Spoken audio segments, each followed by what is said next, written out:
Sa tanang unos ug kalisod, ikaw ang among lik-on nga pundasyon.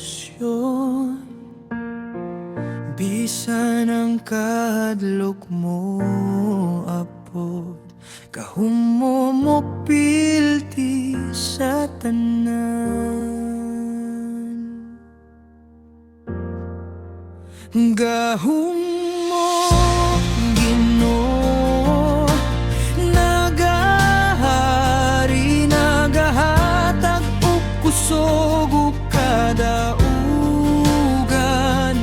Ang gamong tingog ipataas kanimo sa pagdaig ug pagsimba. Walay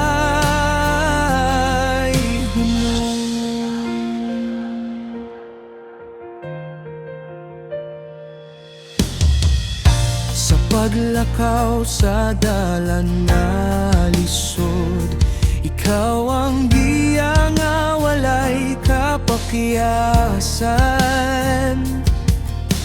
Ang grasya mo nagpalig-on sa among kasing-kasing, nagahatag og kalipay ug paglaom.